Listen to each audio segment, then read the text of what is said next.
खोली फेरेको फेरि गर्नुहुन्छ नि केही फेरेको छन् तपाईहरुको दिमाग फेरिया हो स्वर्ग र नर्क सँगै जाने मूल नेतृत्वले नै स्वर्ग गए नि सँगै नर्क गए नि सँगै भनेपछि त के नपत्याउने आउनुस् पार्टीका मिटिङमा ओली र प्रचण्डको भयो 3 बुँदे सहमति सहमति अनुसार एमालेले कोशी बागमती र लुम्बिनी प्रदेशको नेतृत्व गर्नेछ भने नेकपाले कर्णाली र सुदूरपश्चिम प्रदेशको नेतृत्व गर्नेछ। हामीलाई सरकार चाहिए छैन अहिले 5-7 लाख जनता काठमाडौँमा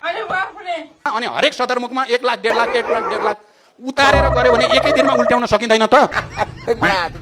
चारैतिरबाट घेरा हाल्ने सानघाटका हड्डीहरू सल्बलाए जरुरी पर्यो भने राम्रैसँग लडिन्छ पनि हेर्नु होला केही महिनापछि आन्दोलनमा जान्छौँ नै सहकार्य आजै सकिन्छ भने आजै गरौँ सहकार्य छैन तपाई डराइराख्नु भएको छ वामपन्थी र देशभक्तहरू एक हुनुपर्छ र तपाई कतै न कतै छटपटाइराख्नु भएको छ सकिन्छ भने भरे नै गरौँ। प्रचण्ड एउटी राम्री लेडिज भइदिएको भए दिनमा 70 चोटी पहिला जान्छ।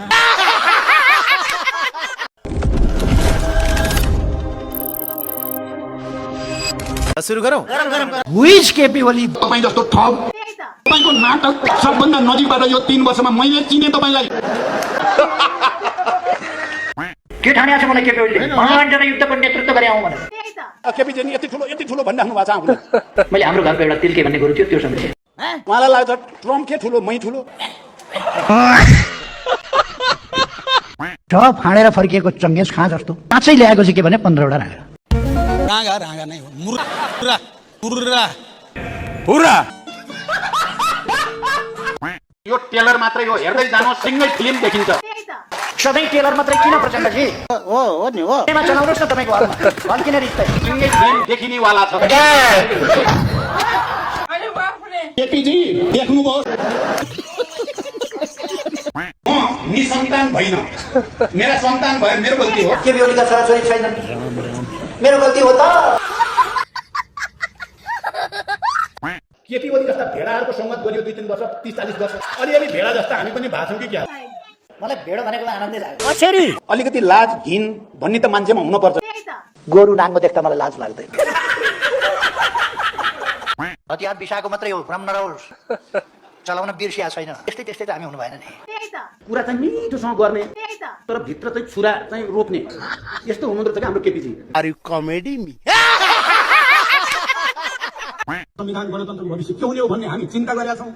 उहाँ चाहिँ ठट्टा मजाक कमेडी प्रहसन गरिराख्नु भएको छ अनि के म मान्छे मार्दै विधवा बनाउँदै तपाईँको कमिक एउटा जोकरले देखाएको जोकिङ बाहेक केही होइन भन्नेको साझा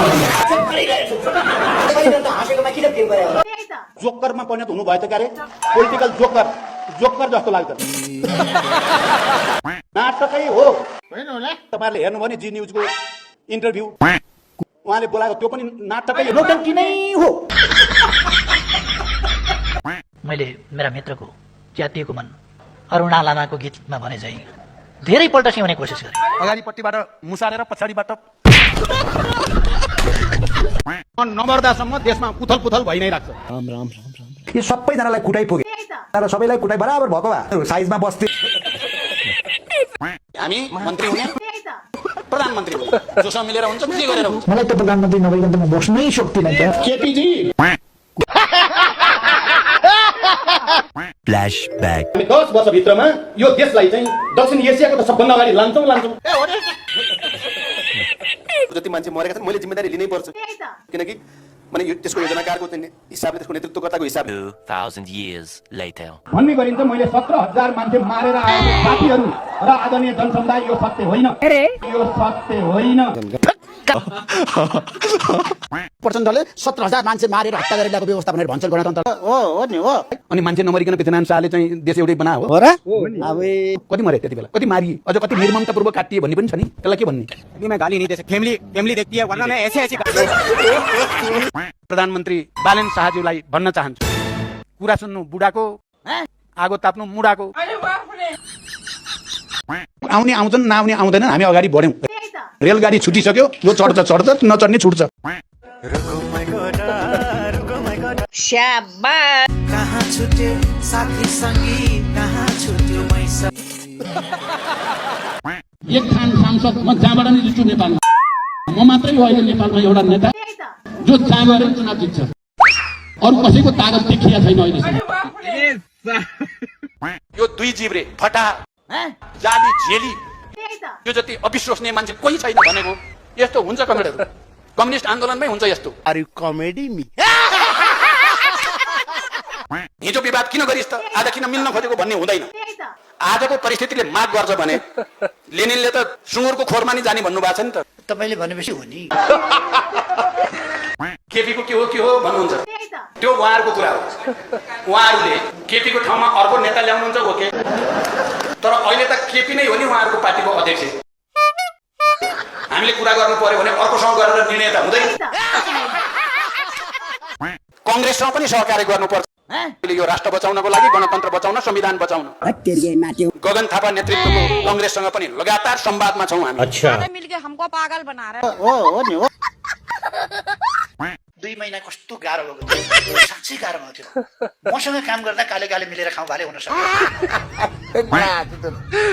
अर्का पात्र छन् फेरि हर्क साम्पा केपी शर्मा ओलीको न्यू भेरिएन्ट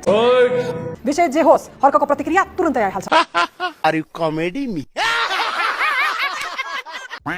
सुरु गरौँ ए युवा तिमी कहाँ छौ गजब रहेछ त शहीदले चाहे जस्तो आको छैन शासन गीत गाउँदाखेरि आवाज चेन्ज गर्नुहुन्छ हो नर्मली बोल्नु त 1-2 शब्द शहीदले चाहे तपाईँ आफ्नो र्याप चाहिँ गाउनुहोस् न भोलि गएर म दुर्गा प्रसाद जान सक्छु स्कुलमा घिसिङ जान सक्छु धेरै कुरा गर्ने अर्कासँग पनि जान सक्छु अघि मैले भने नि सँगै मर्ने सँगै बाँच्ने मठ मन्दिरमा गएर कसम खाएको हैन बुढा र बुढी छुट्छ के सर तपाईले अब प्रचण्डलाई छोड्न लाग्नु भयो यसको त तपाईँ पथ खोज्दै हिँड्यो म चाहिँ नाङ्गे भएर पछि आएन म पनि कोही केही पाउँछ भने हिन्दी भनिदिनु उठ्नु न गल्यो उभिएको भरे 9 बजेसम्म बस A few moments later